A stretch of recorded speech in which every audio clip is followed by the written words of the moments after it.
Waking up this morning, how'd you feel when you saw the news that Montella was sacked?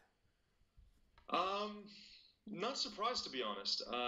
We've been talking about it with people who are inside the scenes, ex-players as well, who I'm not going to mention who, but that said that every single day he was checking his phone to see if there was a text from Gennaro Gattuso. So this story about Gattuso has been going around now for a few weeks, and it's not surprising that it was him. I think a lot of people knew it would be Gattuso. The only question was when.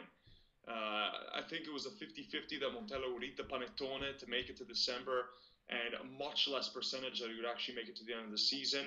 But you know what, man? It's a really funny game because Milan, they should have won against Torino. They created tons of chances. And this is where the game kind of gets funny because had they not hit the post, had Kalinic put one of the chances away, had Silva been a better finisher, Montella wouldn't have gotten sacked. He would have lasted another week. And then what? They win against Crotone and Benevento on these teams, and suddenly it gets more and more. So it's a game of inches, and those inches are the reason why Gattuso's the manager today and not maybe a few months down the line. But I thought it was inevitable, definitely. Yeah, I agree with you, and I think that it's like one shot could get you to keep the job or not keep the job. And I think it's a little bit ridiculous at times. We've heard some of the coaches in the past say, like, come on, you got to give slack and stuff. Do you think that Montella, this is a question that I've been asking myself, did Montella have a better chance come May to be in a better position for Milan than Gattuso does taking over the team right now? Okay, so what we know about Gattuso as a manager, he fights with a lot of people behind the scenes. He was either fired or left without collecting his money. He's gotten teams, he's left teams worse than they were. He had a little bit of success too, but with the Primavera, some shocking defeats. I think they lost like 5-1 to Sassuolo. They lost in the derby against Inter in the Milan Primavera. Alternated between a 4-3-3, 3-4-3, but forget numbers. Right now Milan can play any formation. It's not about the formations.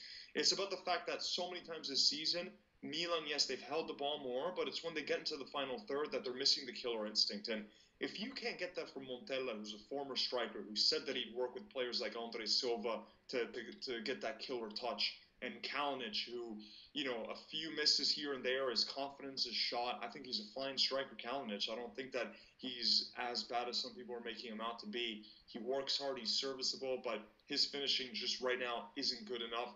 The team selections from Montella, flip-flopping formations, changing personnel every single week, playing players out of position. We've seen Bonaventura now as a wingback, left to right. We've seen Borini go from being a winger to a fullback. We've seen all sorts of things that you just would have never expected, and that screams of a coach that has not. It's not even that he has no idea what he's doing because he's seen these guys in practice every single week.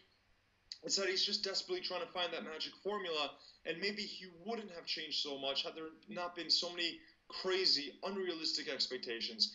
We can blame Montella all we want, and yes, he deserves some of the blame, but you have to look at Fassone and Mirabelli, this project that, in the end, you spend 236 million euro, and you don't really have one fuori class. Yes, Bonucci's a center back, though. Yes, they re-signed Gigio Donnarumma, but it's a lot of mediocre players as well. I mean, Çalhanoğlu is a mediocre player. He's not that big of an upgrade over Keishke Honda.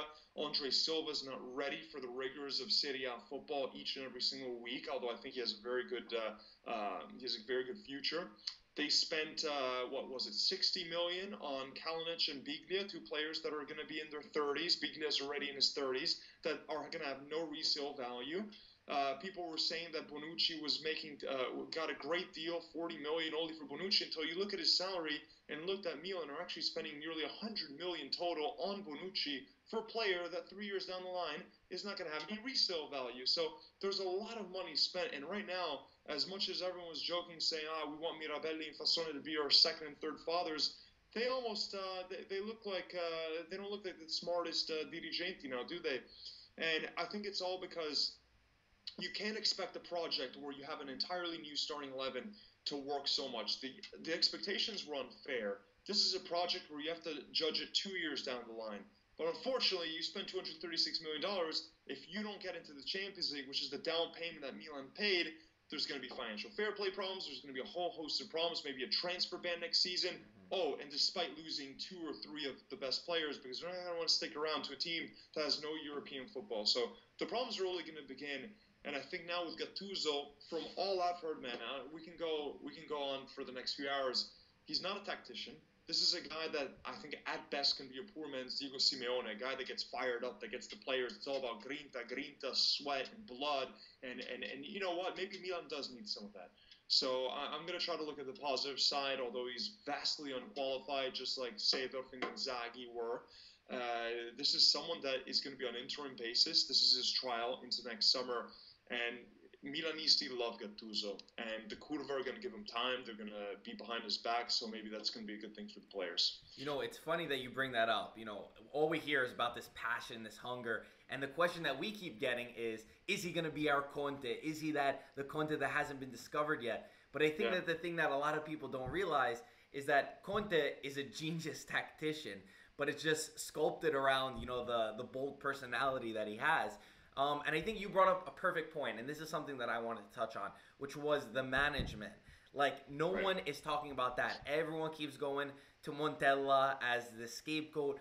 But what about the management that spent that much money and you can't keep the project? Like, the thing that I was most scared of was they stuck with Montella to go into the next season, right?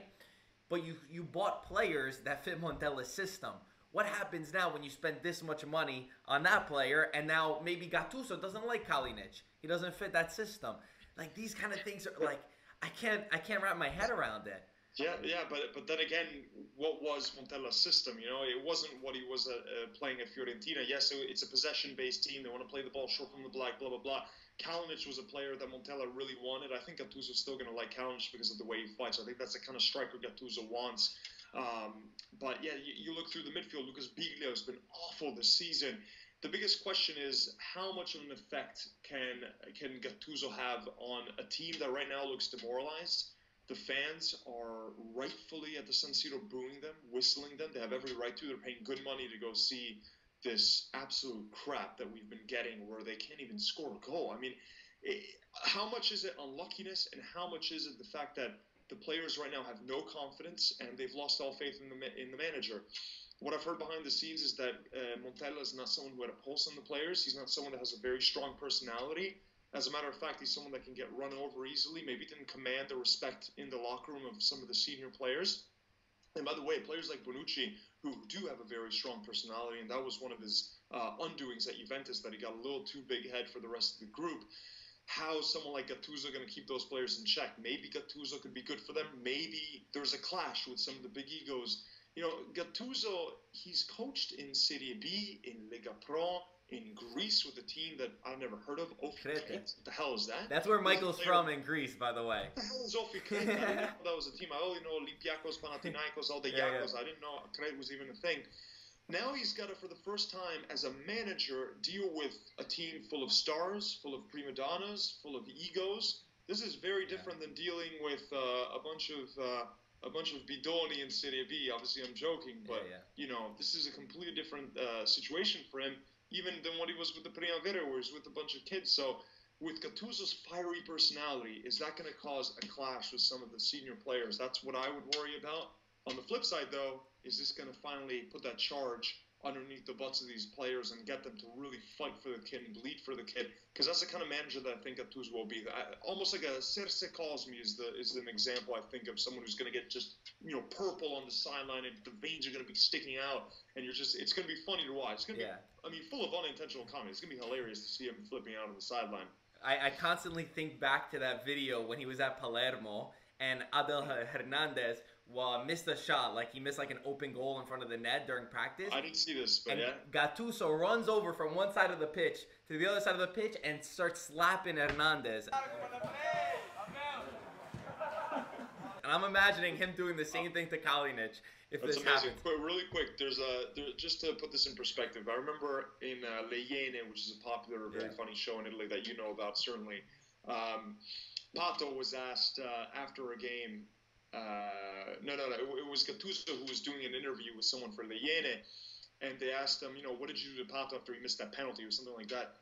And he said, oh no, Pato's still hiding in the bathroom because of how terrified he is with me. And he wasn't even kidding. I mean, this is someone that really, really instilled a lot of fear in some of the young players, like Pato, one of them, someone who can really bully some of those younger guys. If you've read Andrea Pirlo's book, there's some great nuggets about Gattuso as well. Apparently not the most literate from what we've heard, but a really colorful character with that typical Southern blood, that it's all passion, it's all emotion.